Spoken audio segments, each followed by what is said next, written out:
የጌታ ጸጋ ይብዛላችሁ ውድ የዩቲዩብ ቻናላችን ቤተሰቦች። ለቻናላችን ለዚህም ቪዲዮ አዲስ ከሆኑ ቻናላችንን ሰብስክራይብ እንድታደርጉ ጠይቃለሁኝ። ሰብስክራይብ ብቻ ሳይሆን ሌላም ጊዜ ደግሞ እንደዚህ አይነት ቪዲዮዎች እንዲደርሶት የኖቲፊኬሽን በተኑን እንድትጫኑ አደራላለሁ። በዚህ ቪዲዮ ደግሞ ከተባረካችሁ ቪዲዮውን ላይክ እንዲሁም ደግሞ ኮመንት በማድረግ የጌታችን የኢየሱስ ክርስቶስን የመንግስቱን ሥራ አብረውን እንዲሰሩ በዚህ አጋጣሚ ጥሬን አቀርባለሁ። እግዚአብሔር ይባርካችሁ፣ ጸጋ ይብዛላችሁ። ሃሌሉያ! ክብር ለእግዚአብሔር ይሁን። ኢየሱስ ክርስቶስ ጌታ ነው። እግዚአብሔር አምላካችን እጅግ አድርገን እናመሰግናለን። እግዚአብሔር መልካም አምላክ ነው። ስሙ የተባረከ ይሁን። ስለነበረን ጊዜ ሁሉ እግዚአብሔር አምላክ የተባረከ ይሁን።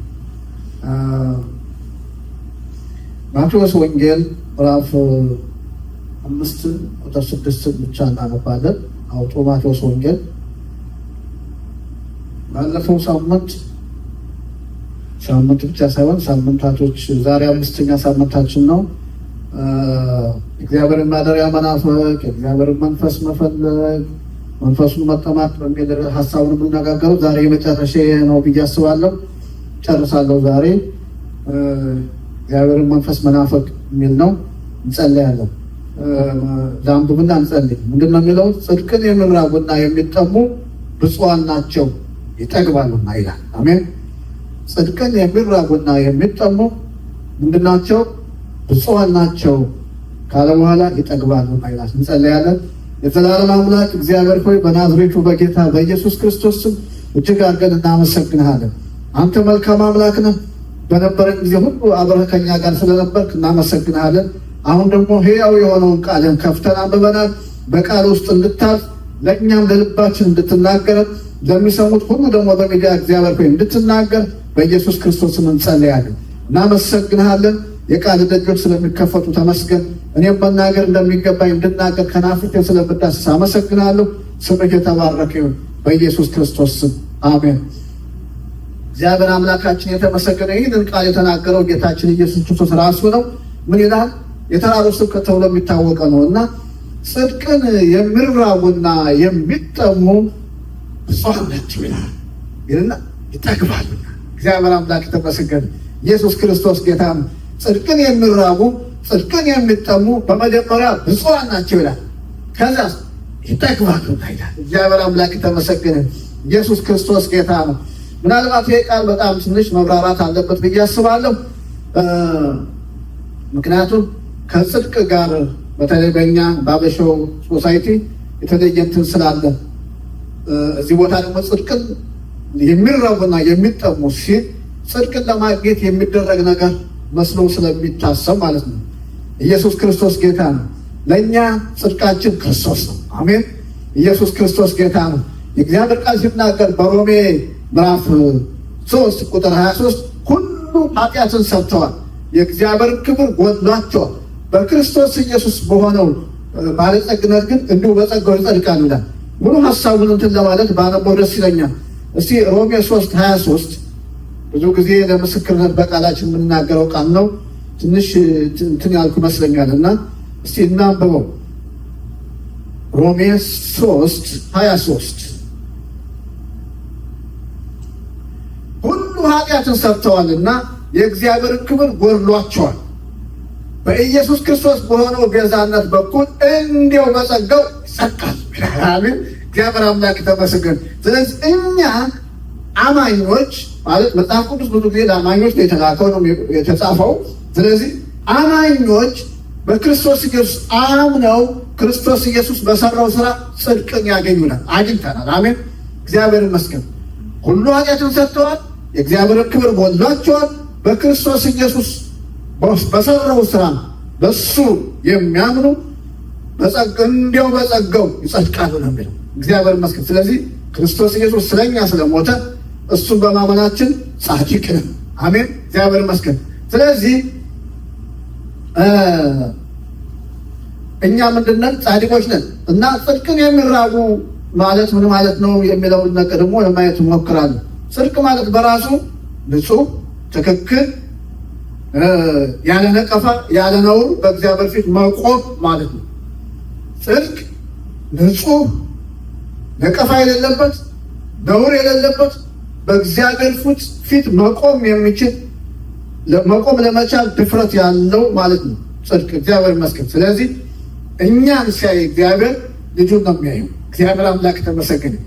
ክርስቶስ ኢየሱስ የሰራው ስራ ብቁ ስለሆነ አጽድቆናል። እግዚአብሔር አምላክ ተመሰገነ። ኢየሱስ ክርስቶስ ጌታ። ታዲያ ምንድን ነው ጽድቅን መናፈቅ የሚለው ነገር ሊመጣ ስለሚችል ይህንን አብራራለሁ። እግዚአብሔር ይመስገን፣ ስሙ የተባረከ። ስለዚህ እግዚአብሔር እንግዲህ ጻድቅ ማለት እግዚአብሔር ሲመለከተው ንጹሕ የሆነ እግዚአብሔር ሲመለከተው ነቀፋ የሌለበት እግዚአብሔር ሲመለከተው ልጁን ኢየሱስ ክርስቶስን የሚያይበት ልጁን በሙላት የሚያይበት ማለት ነው። እግዚአብሔር አምላክ ተመሰገነ። ስለዚህ ይሄ እንግዲህ አግኝተነዋል ብያቸዋለሁ፣ ግን ሊጠበቅ የሚገባው ነው። አያት እግዚአብሔር አምላክ ተመሰገነ። ጽድቃችን ሊጠበቅ ይገባዋል። ሰዎች ሲያዩን ያለ ነቀፋ፣ ሰዎች ሲያዩን ሰይጣንም የማይከሰን፣ ሰዎችም ሲያዩን ነቀፋ የሌለብን፣ ሕሊናችም የማይከሰን ሊሆን ይገባል። እግዚአብሔር አምላክ ተመሰገነ። ታውቃላችሁ የሚቃወሟችሁ ሰዎች ሁሉ እንኳን ትክክል እግዚአብሔር በእናንተ ሕይወት በሙላት ሲታይ በትክክል ይሄ እኮ እግዚአብሔር ሰው ነው ይላል። በቃ ይላል። እንደዛ ማለት ነው። እና እንደዛ አይነት ኑሮ ነቀፋ የሌለበት ኑሮ ክርስቶስ የሚታይበት ኑሮ ትክክለኛ ሕይወት ለመኖር የሚናፍቁ ማለት ነው። እግዚአብሔር ሲያይ ነቀፋ የሌለባቸው፣ ሰይጣንም ራሱ ሲያይ በቃ እግዚአብሔር አምላክ ተመሰገነ። ኢየሱስ ክርስቶስ ጌታ ነው። ሃሌሉያ እግዚአብሔር ይመስገን። ሰዎችም ሲያዩ ምንም አይነት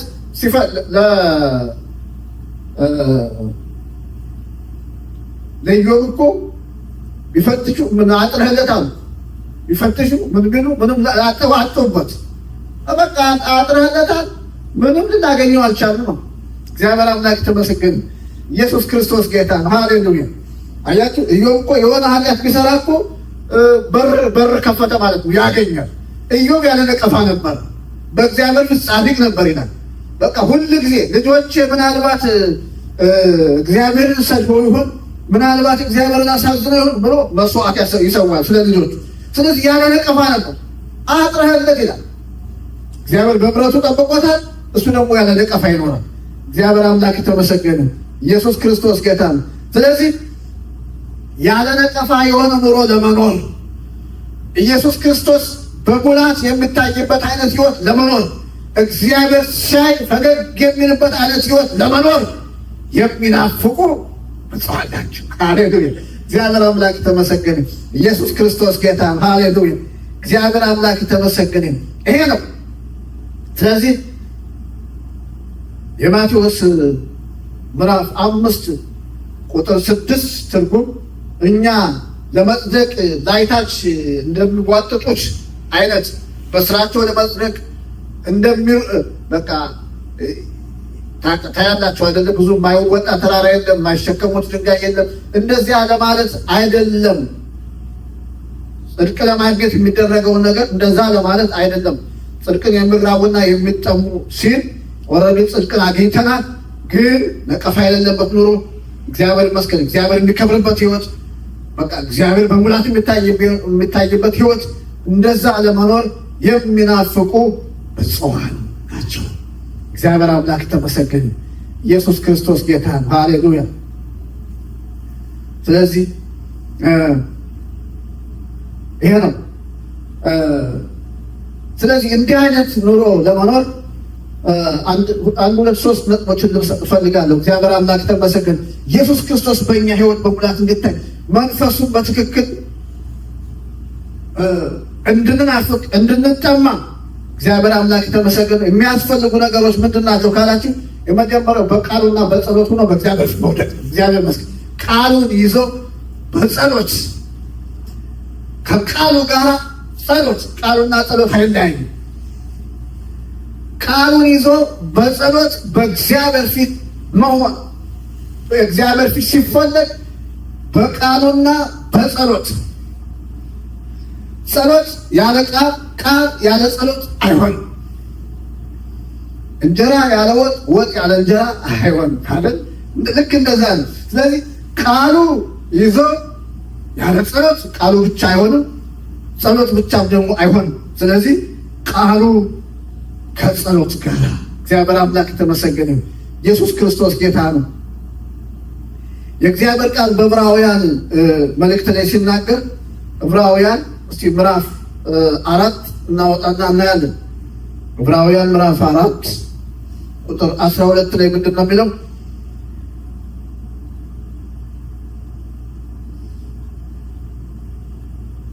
የእግዚአብሔር ቃል ይላል ሕያው ነውና የሚሰራ ሁለትም አፍ ካለው ሰይፍ ይልቅ ሁሉ ይልቅ የተሳለ ነው፣ ነፍስንና መንፈስን ጅማትንና ቅልጥምንም እስኪለይ ድረስ ይወጋል፣ የልብንም ስሜትና ሐሳብ ይመረምራል። የእግዚአብሔር ቃል ሕያው ነው።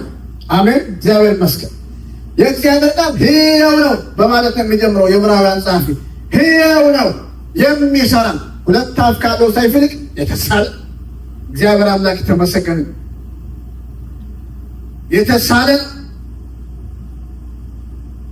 ነፍስንና መንፈስን ጅማትንና ቅልጥምን እስኪለይ ድረስ ይወጋል፣ የልብንም ሐሳብና ስሜት ይመረምራል። እግዚአብሔር ይመስገን። ስለዚህ እግዚአብሔር ቃል ሕያው ነው።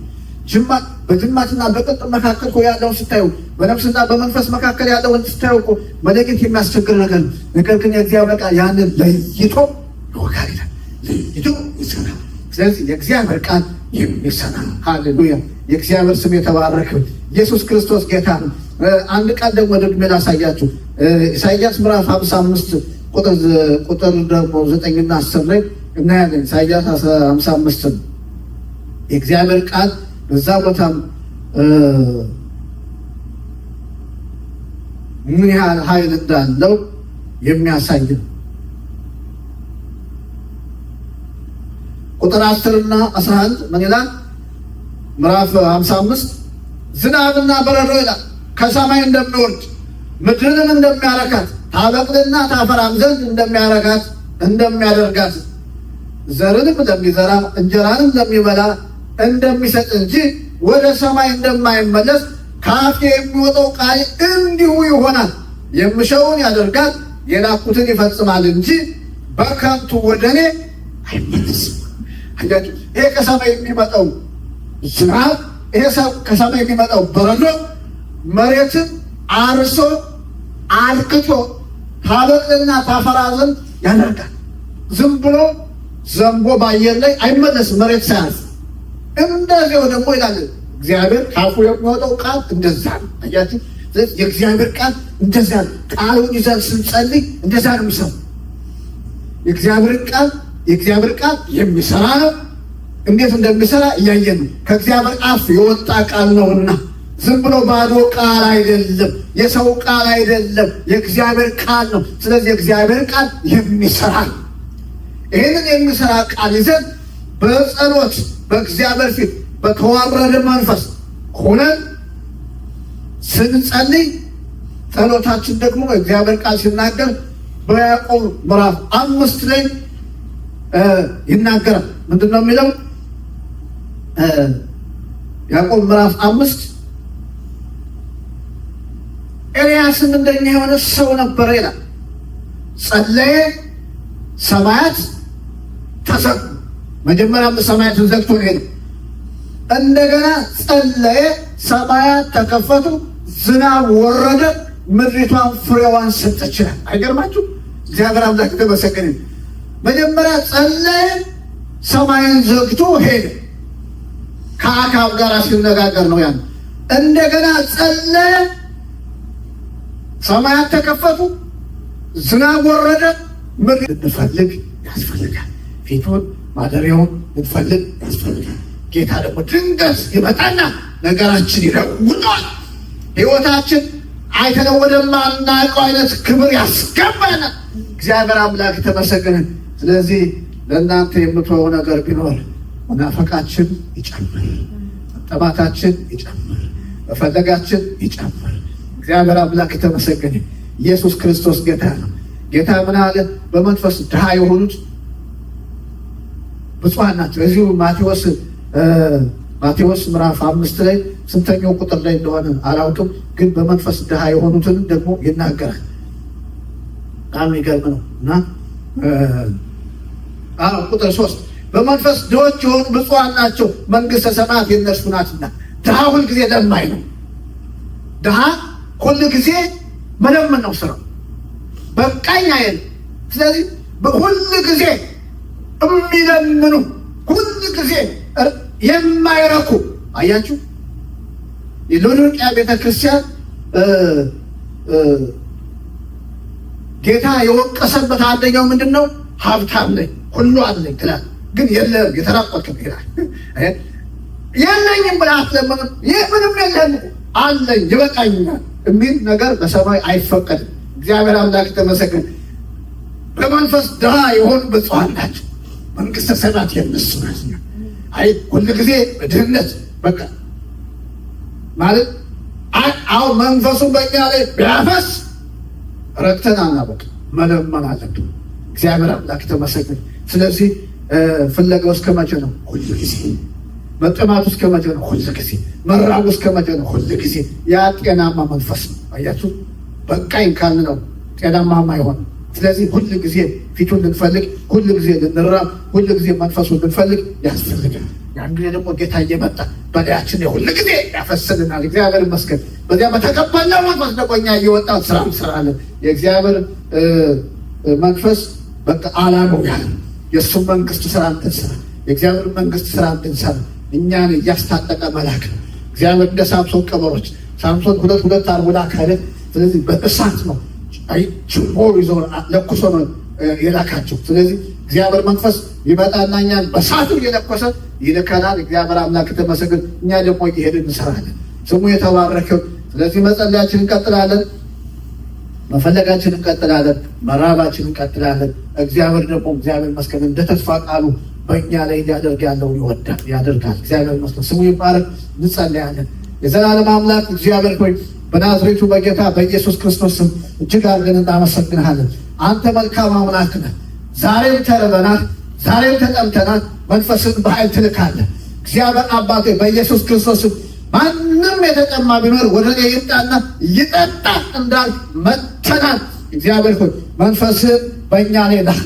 መጠጣትን እንፈልጋለን። የሕይወት ውሃ ወንዝ ከውስጣችን እንዲፈቅ በኃይል እንዲወጣ ያለ ገደብ እንዲወጣ ያለ ልክ እንዲያልፍ እንፈልጋለን። እዚህ ላለነው ብቻ ሳይሆን ለሚሰሙኝም ልባቸው ለተከፈተ ለሚፈልጉ ሁሉ የአንተ እጅ ረጅምነትና ስለምታጠግባቸው አመሰግንሃለሁ። ሁሉ ለአንተ ክብር ይሁን። እናመሰግንሃለን። የቃል መቶ ፍሬ ያፍራ።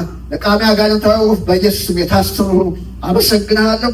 ክብር ለአንተ ይሁን በኢየሱስ ክርስቶስ አሜን። ደግሞ ፍሬዋን ሰጠችናል። አይ ኤልያስ እኮ የተለየ የእግዚአብሔር ሰው ነው፣ እግዚአብሔር በተለየ መንገድ የሚጠቀምበት የእግዚአብሔር ስፔሻል ሰው ነው እንዳንል ደገመና ያዕቆብ ይላል ኤልያስም እንደኛ የሆነ ሰው ነበር ይላል። እግዚአብሔር አምላክ ተመሰገነ። ስለዚህ አንተም ትችላለህ፣ አንቺም ትችያለሽ ማለት ነው። ስለዚህ እንደ ኤልያስ እኛ መጸለይ እንችላለን። እግዚአብሔር አምላክ ተመሰገነ። ኢየሱስ ክርስቶስ ጌታ የሚሰራውን ቃል ይዘን በጸሎት በእግዚአብሔር ፊት ስንሆን እግዚአብሔር ለእኛ ሰማይን ይከፍትልናል። እግዚአብሔር ለእኛ መንፈሱን ያወርድልናል። የምንጠማውን መንፈስ በእኛ ላይ እንዲወርድ ያደርጋል። እግዚአብሔር ይመስገን። ሶስተኛው በተዋረደ መንፈስ ነው። ስንጸልይ ቃሉን ይዘን በተዋረደ መንፈስ ራስን ዝቅ በማድረግ እግዚአብሔር አምላክ ተመሰገነ። ኢየሱስ ክርስቶስ ጌታ ነው። የእግዚአብሔር ቃል ሲናገር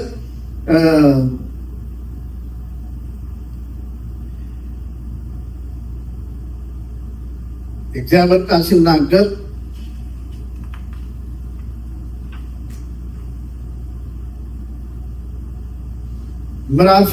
ኢሳይያስ ምዕራፍ 57 ቁጥር 15 ላይ እስቲ ቃል አብረን እናየው። ኢሳይያስ 57 ቁጥር 15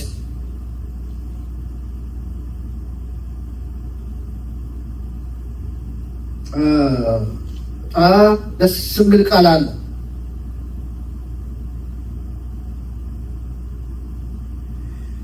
ለዘላለም የሚኖረው ስሙም ቅዱስ የሆነው ከፍ ያለው ልዑል እንዲህ ይላል፣ የተዋረዱትን ሰዎች መንፈስ ሕያው አደርግ ዘንድ የተቀጠቀጠውንም ልብ ሕያው አደርግ ዘንድ የተቀጠቀጠውና የተዋረደው መንፈስ ካለው ጋራ በከፍታና በተቀደሰ ስፍራ እቀመጣለሁ ይላል። ይሄ ማለት መስላል የተዋረደ መንፈስ ራሱን ዝቅ አድርጎ የሚጸልይ ሰው ካገኘ እኔ ደግሞ ራሱን ዝቅ አድርጎ መንፈሱን አዋርዶ ከሚጸልዩ ጋራ በከፍታ በተቀደሰ ስፍራ እቀመጣለሁ ማለት ያንን ሰው ወደ ከፍታ ይዤው እኔ ባለሁበት ከፍታ ላይ እኔ ባለሁበት በተቀደሰ ስፍራ ላይ አስቀምጠዋለሁ ማለት ነው። እግዚአብሔር አምላክ ተመሰገን። ስለዚህ የእግዚአብሔርን ቃል ይዘን ስንጸልይ ደግሞ በተዋረደ መንፈስ ራስን ዝቅ አድርገን ስንጸልይ እግዚአብሔር ያን ጊዜ ከኛ ጋር የሆነና በከፍታ ላይ ያደርገናል። እግዚአብሔር ይመስገን። ያ ማለት ምን ማለት ነው? ጸሎታችን ይሰማል። እግዚአብሔር የኛን ጸሎት ሰምቶ ሰማያትን ይከፍትልናል። መንፈሱን በእኛ ላይ ያፈሳል። ጥማት ብቻ ሆኖ አይቀርም፣ ፍላጎት ብቻ ሆኖ አይቀርም ማለት ነው። እግዚአብሔር ይመስገን። ስለዚህ ስንጠማ ተጠምተን እንዲሁ ዝም ብሎ የኛ ነገር ንፋስን መጎሸም ብቻ ሆኖ አይቀርም፣ እንዲሁ መናፈቅ ንግግር ብቻ ሆኖ አይቀርም። እግዚአብሔር መንፈሱን በእኛ ላይ ያደርጋል። አሜን። እግዚአብሔር በእነዚህ መንገዶች ስንለምን ስንጸልይ እግዚአብሔር ደግሞ እግዚአብሔር አምላክ የተመሰገነ መንፈሱን በእኛ ላይ ያደርጋል። እግዚአብሔር ይመስገን። የምንናፍቀውን የምንጓጓውን የምንጸልይለትን የምንጾመውን ነገር እግዚአብሔር ያንን ደግሞ አይቶ በእኛ ላይ መንፈሱን ያፈሳል። እግዚአብሔር አምላክ የተመሰገነ ኢየሱስ ክርስቶስ ጌታ ነው። ሃሌሉያ። ስለዚህ እግዚአብሔርን መንፈስ ስንፈልግ በእግዚአብሔር ፊት ስንሆን ማደሪያውን ስንናፍቅ ፊቱን ስንፈልግ በዚህ መልክ ከሆነ እግዚአብሔር ለእኛ ሰማያትን ከፍቶ የምንፈልገውን ነገር ያደርግልናል። የእግዚአብሔር ስም የተባረከ ኢየሱስ ክርስቶስ ጌታ ነው። ሃሌሉያ። ስለዚህ ጽድቅን የሚራቡና ጽድቅን የሚጠሙ መጀመሪያ ጌታ ምንድነው? እነዚያ ሰዎች ብፁዓን ናቸዋል። እግዚአብሔር ይመስገን። ብፁዓን ናቸው። ለምን ሲባል ይጠግባል። ስለዚህ ተርበን አንቀርም፣ እንጠግባለን። ተጠምተን አንቀርም፣ እንረካለን። እግዚአብሔር ፊት ፈልገን አንቀርም፣ እግዚአብሔር ደግሞ ፊቱን ይመልስልናል። እግዚአብሔር አምላክ የተመሰገነ ኢየሱስ ክርስቶስ ጌታ ነው። በዮሐንስ ወንጌል ምዕራፍ 7 ቁጥር 37 ላይ ሁል ጊዜ የምናውቀው ክፍል ነው። ከፈለጋችሁ አውጥታችሁት ዮሐንስ 7:37 ላይ እንደዚህ ይላል። በበዓሉ በመጨረሻው ቀን ይላል ጌታ ወጣና ምን አለ? ማንም የተጠማ ቢኖር ወደ እኔ ይምጣና ይጠጣ ይላል። ማንም የተጠማ ቢኖር ወደ እኔ ይምጣና ይጠጣ። መጽሐፍ እንደሚል የሕይወት ውሃ ወንዝ ከሆዱ ይፈልቃል ይላል። እግዚአብሔር አምላክ የተመሰገነ ሃሌሉያ። ስለዚህ ምንድነው ጥሪው? ለማንም ነው። ማንም ነው የተጠማ ቢኖር፣ ነጭ የለ ጥቁር የለ፣ ባሪያ የለ ጨዋ የለ፣ የተጠማ ቢኖር ወደ እኔ ይምጣና ይጠጣ። የሕይወት ውሃ ወንዝ ከሆዱ ይፈልቃል። እግዚአብሔር አምላክ ተመሰገነ። ኢየሱስ ክርስቶስ ጌታ ነው። ሃሌሉያ። ሁለት ነገሮች እንድናስተውል እፈልጋለሁ እዚህ ላይ። ምንጭ ሳይሆን ወንዝ ነው ያለው። ስለዚህ የመጀመሪያው ምንጭ ሳይሆን ጌታ ወንዝ ነው ያለው። ምንጭ በጣም ጥሩ ነው። ምንጭ ግን አካባቢ ብቻ ላይ የሚቀር ነው። ምንጭ አካባቢ ላይ የሚቀር ነው፣ አልፎ አይሄድም። ወንዝ ግን አልፎ ይሄዳል። ግብፅን እያበሳጨ ያለው አባይ ወንዝ ነው አይደል? አልፎ ስለሄድ አልፎ ከኢትዮጵያ ይዞ የሚሄደው ነገር ነበር። ብዙ ነገር ማዕድን ሁሉ ይዞ ነው የሚሄደው። አፈር ብቻ አፈር ራሱ ማዕድን ነው፣ ግን አፈር ብቻ ሳይሆን ሌላ ወርቅን ሁሉ ይዞ ነው የሚሄደው። ስለዚህ ያቀራሁ እና ውሃ ውስጥ በቂ ውሃውን እያገኙ ነው። ግን እስቲም የሚያበሳጫቸው ነገር ቢኖር አልፎ እየሄደ እነሱ የሚጠቀሙበት ነገር ነበረ። ያ ነገር ቀነሰባቸው። ስለዚህ ዋና መልእክቴ ምንድን ነው? ወንዝ አልፎ የሚሄድ አልፎ የሚሄድ ነገር ነው የምንፈልገው። እዚሁ አካባቢ ብቻ የሚቀር ነገር ማን ይፈልጋል? አገር አቋርጦ የሚሄድ ነገር፣ ዓለምን የሚደርስ ነገር ማንም አይፈልግ የለም። ስለዚህ የእኛ ነገር አልፎ መሄድ ነው። አሜን፣ እግዚአብሔር ይመስገን። ወንዝ የሚለውን ነው የምፈልገው። አጋር አጠገቧ ምንጭ ፈለቀላት፣ እሷም እስማኤልም ከሞት ተረፉ። ስለ ምንጭ እግዚአብሔር ይመስገን። አጠገቧ ነው የፈለቀው እና ከህይወት በዚያ ምንጭ ምክንያት ከሞት ተርፏል። እግዚአብሔር ይመስገን። ነገር ግን ወንዝ ደግሞ አያችሁ ከሁሉ ይበልጣል። በዚህ ቦታ ላይ ጌታ ያለው ወንዝ ነው። እግዚአብሔር ይመስገን። እንደገና ደግሞ በሁለተኛ ደረጃ እንድታዩት የምፈልገው አጠገብ ሳይሆን የፈለቀው ወንዙ ልባችን ውስጥ ነው የፈለቀው። እግዚአብሔር ይመስገን። ልባችን ውስጥ ነው፣ እኛ ውስጥ ነው። አካባቢያችን አይደለም፣ አጠገባችን አይደለም፣ እኛ ውስጥ ነው የፈለቀው። እግዚአብሔር አምላክ ተመሰግን። ከሆዱ ይፈልቃል። ያ ጌታ ኢየሱስ ክርስቶስ ስላልከበረ ስለ መንፈስ ቅዱስ ተናገረ ይላል። መንፈስ ቅዱስን ተቀብለን ምንጩ ፈልቋል፣ ወንዝ ግን እንዲሆን ነው አንፈልግ። አሜን፣ እግዚአብሔር ይመስገን፣ ስሙ የተባረከ። ወንዝ ነው በሙላት መንፈስ ቅዱስ በእኛ እንዲሰራ ያስፈልጋል። መንፈስ ቅዱስን አልተቀበልንም፣ ተቀብለናል። በልሳን እየጸለይ ነው፣ ግን ልኩ አይደለም። እግዚአብሔር አምላክ ይመስገን። ወንዝ አልፎ የሚሄድ ነው። ሕዝቅኤል 47 ታወጡልኝ ያላችሁ። ሕዝቅኤል 47 በጣም የምወደው ክፍል ነው። ስለ መንፈስ ቅዱስ የሚናገር ክፍል ነው እና ከአንድ ጀምሮ ነው የሚናገረው። ግን 5 እና 9 አካባቢ ላይ ነው ፈልገው። እስቲ ከአንድ ጀምሮ ግን እናንብበው። ወደ መቅደሱ መዝጊያ መለሰኝ፣ እነሆም በውሃው ውሃ ከቤተ መድረክ በታች ወደ ምስራቅ ይወጣ ነበር ይላል። ከቤቱ መድረክ ነው። መድረክ ማለት ይሄ ነው። ውሃው የሚወጣው ከመድረኩ ነው። አይገርምም? ከቤቱ መድረክ በታች ወደ ምስራቅ ይወጣ ነበር። የቤቱ ፊት ወደ ምስራቅ ይመለከት ነበር እና ውሃውም ከቤቱ ቀኝ ወገን በታች በመሰዊያው በደቡብ በኩል ይወርድ ነበር ይላል። በመሰዊያው በኩል ነው የሚወርደው፣ በቀኝ በኩል ነው። በጣም ይገርማል። እግዚአብሔር ይመስገን። በሰሜኑም በር በኩል አወጣኝ፣ በስተ ውጭ ባለው መንገድ ወደ ምስራቅ ወደሚመለከተው በስተ ውጭ ወዳለው በር አዞረኝ። እነሆም ውሃው በቀኝ ወገን ይፈስ ነበር። ሃሌሉያ። ሰውየውም ገመዱን በእጁ ይዞ ወደ ምስራቅ ወጣ፣ 1000 ክንድ ለካ፣ በውሃውም ውስጥ አሻገረኝ። ውሃውም እስከ ቁርጭምጭምቴ ደረሰ። ደግሞም 1000 ለካ፣ በውሃውም ውስጥ አሻገረኝ። ውሃውም እስከ ጉልበት ደረሰ። ደግሞም 1000 ለካ፣ በውሃውም ውስጥ አሻገረኝ። ውሃውም እስከ ወገብ ደረሰ ይላል። ደግሞ 1000 ለካ፣ ልሻገረውም የማልችለው ወንዝ ሆነ። ውሃውም ጥልቅ ነበረ፣ የሚዋኝበት ውሃ ነበረ፣ ሰውም ሊሻገረው የማይችለው ወንዝ ሆነ። እግዚአብሔር አምላክ ተመሰገነ። አያችሁ፣ ይሄ የመንፈስ ቅዱስ ሙላት የሚያመለክት ነው። ከህይወት ጋር የተገናኘ ነው። መጽሐፍ ቅዱስ አስተማሪዎች ሲናገሩ ያገኘነውን ህይወት የሚያመለክት ነው። ከመንፈስ ቅዱስ ጋር አያይዘው ይናገራሉ። ስለዚህ ቁርጭምጭምት ገና የመጀመሪያው የደህንነት ህይወት እንደሆነ ነው የሚናገሩት። ጉልበት መንፈሳዊ ነገር ከፍ እያለ ጸሎት ምናምን ይላሉ። እግዚአብሔር አምላክ ተመሰገነ። ወገብ ደግሞ አገልግሎትን ኃይልን የሚያሳይ ነው ይላሉ። እግዚአብሔር አምላክ ተመሰገነ። መዋኘት ደግሞ መንፈስ ቅዱስ በዚህ ልክ ብለን ልንለካው እንደማንችል ከልክ በላይ እንደሆነ ይናገራሉ። እግዚአብሔር ይመስገን። ስለዚህ ከልክ በላይ የሆነው መንፈስ ቅዱስ እግዚአብሔር አምላክ የተመሰገነ። ኢየሱስ ክርስቶስ ጌታ ነው። እንደው ቃሎስ የሆነው መንፈስ ቅዱስ ዛሬም እግዚአብሔር አምላክ የተመሰገነ በእኛ ህይወት ሊሰራ እግዚአብሔር አምላክ የተመሰገነ ይችላል። የፈለኩት ዋናው ምንድን ነው የምትሉኝ? ቁጥር 5 እና 9 ይሄ ውሃ ይሄ ወንዝ 5 እና 9 ምንድን ነው የሚለው? ደግሞ ይላል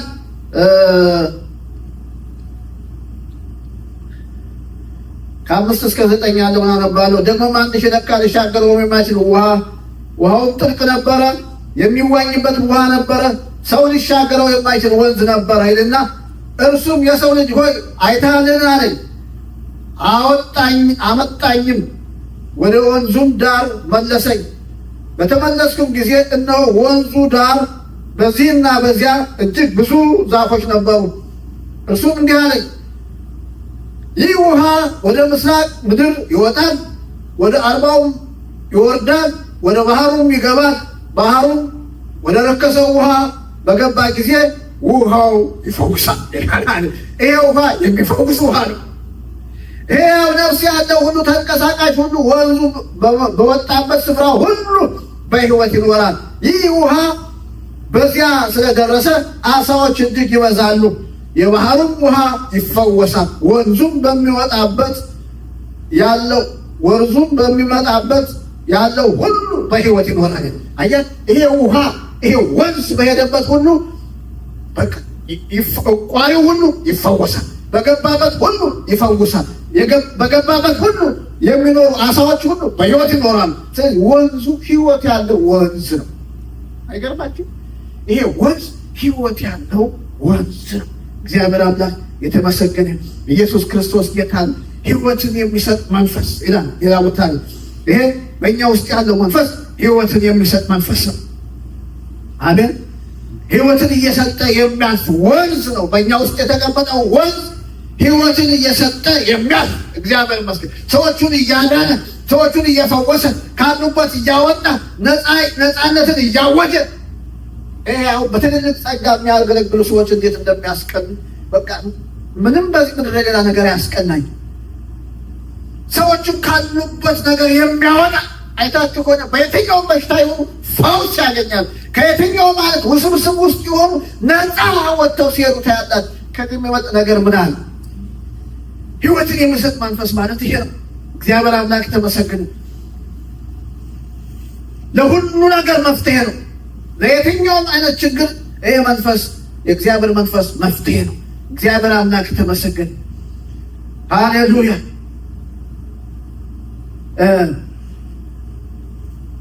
እግዚአብሔር አምላክ ተመሰገነ። ኢየሱስ ክርስቶስ ጌታ። ስለዚህ ይሄ መንፈስ በእኛ በሙላት ሊኖር ያስፈልጋል። በሙላት ሃሌሉያ። እግዚአብሔር ይመስገን።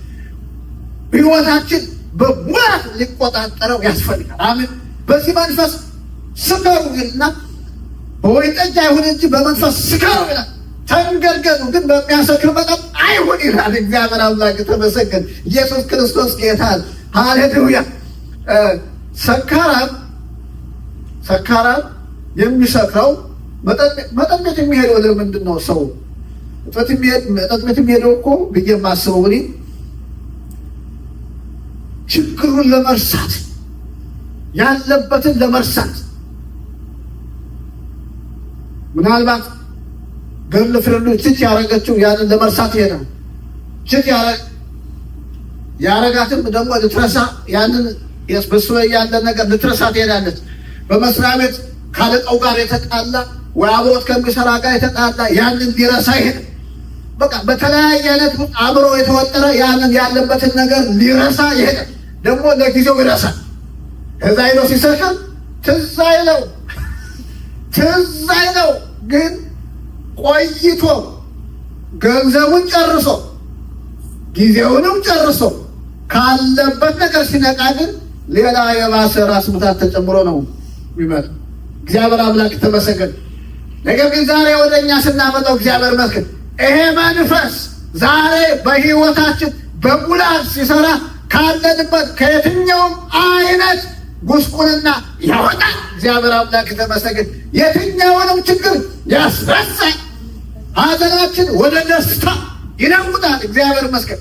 ውስጣችን በሳቅ እግዚአብሔር ይመስገን በሐሴት ይሞላናል። እግዚአብሔር አምላክ ተመሰገነ።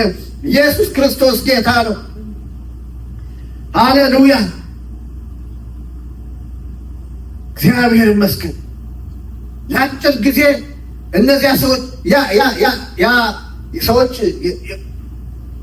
ያሉት የፈለሰፉት አልኮል ለአጭር ጊዜ ችግራቸውን ካፈረሳ እግዚአብሔር የእኛን ሕይወት ሊያድስ ምድርን ሊያድስ ሕይወትን ሊያድስ እግዚአብሔር የላከው መንፈስ እንዴት ከዚያ ሁሉ በላይ ሰውን በደስታ አያሞል። ስለዚህ በዚህ መንፈስ እግዚአብሔር አምላክ የተመሰገነ ይሁን። ሃሌሉያ ወገኖች፣ ለዘላለም ደስታችን ሙሉ ይሆናል። ሐሴት እያደረግን እንኖራለን በዚህ መንፈስ። ይሄ መንፈስ በኃይል በእኛ ሕይወት ይሰራል። እግዚአብሔር አምላክ የተመሰገነ። ስለዚህ ዛሬ ይህንን መንፈስ ልንጠማ፣ ዛሬ ማደሪያውን ልናፍቅ፣ ዛሬ ፊቱን ልንፈልግ ያስፈልጋል። መንፈስ ቅዱስ አሁን እኛ በቀመስነው ልክ አይደለም ልኩ። አሁን እኛ እየተገለገልንበት ባለው ልክ አይደለም የመንፈስ ቅዱስ ልኩ። በፈቀድነው ልክ ግን እግዚአብሔር ይመስገን አልፎ ይሰራል፣ አልፎ ይሰራል። ስለዚህ ዛሬ እግዚአብሔር አምላክ ተመሰገነ። ፊቱን ስንፈልግ ቅድም እንዳልኳችሁ ቃሉን ይዘን ጸሎታችን ደግሞ እንደሚሰራ አምነን በተዋረደ መንፈስ እንጸልያለን። እግዚአብሔር ለእኛ ሰማያትን ይከፍትልናል። ከተለማመድነው በላይ መንፈስ ቅዱስ በሕይወታችን መስራት ይጀምራል። እግዚአብሔር አምላክ ተመሰገነ። እስከ ዛሬ ከተለማመድነው በላይ እንደዚህና እንደዚያ ከምንለው በላይ መንፈስ ቅዱስ አልፎ በሕይወታችን መስራት ይጀምራል። ደስታ በሕይወታችን በሙላት እግዚአብሔር ይመስገን ይሆናል። እግዚአብሔር አምላክ የተመሰገነ። ሃሌሉያ እግዚአብሔር ይመስገን። ዛሬ በዚህ መልክ መንፈስ ቅዱስን ልንፈልገው፣ መንፈስ ቅዱስን ልንጋብዘው፣ መንፈስ ቅዱስን እግዚአብሔር ይመስገን ወደ ሕይወታችን እንዲመጣ እየናፈቅን ልንጸልይ፣ ቃሉን በዚያ መልክ ይዘን በዚያ መልክ በጸሎት ቀርበን እግዚአብሔር ይመስገን በእምነት እየጸለይን መንፈስ ቅዱስን በሕይወታችን እንዲሰራ ልንጋብዘው ያስፈልጋል። እግዚአብሔር አምላክ የተመሰገነ። ጌታ ኢየሱስ ክርስቶስ ራሱ ምን አለ? እኔ መሄድ ይሻላችኋል። በጣም የሚገርም እኮ 3 ዓመት ተኩል ያስተማራቸው ከዓለም የለያቸው ባሪያዎቹን እኔ መሄድ የተሻለ ጊዜ ነው የሚሆንላችሁ። እነሱ እኮ ቤታቸውን ጥለው፣ ንብረታቸውን ጥለው፣ ሁሉን ነገራቸውን ጥለው አስገርማቸው አስደንቋቸው ተመክተውበት ነው የመጡ። እኔ ልሄድ ነው ሲል በቃ ግራ ይገባ። ግን እሱ ምናል አይ የተሻለ ነው የሚሆንላቸው። እኔ መሄድ የተሻለ ነው የሚሆንላቸው። እግዚአብሔር አምላክ የተመሰገነ። ኢየሱስ ክርስቶስ ጌታ ነው። ሃሌሉያ ጌታ ያውቃል። ስለዚህ ጌታ በነበረ ጊዜ ከእስራኤል አልወጡ። ጌታ ግን ምን አለ? እኔ መሄድ አለ መንፈስ ቅዱስን እልክላቸዋል።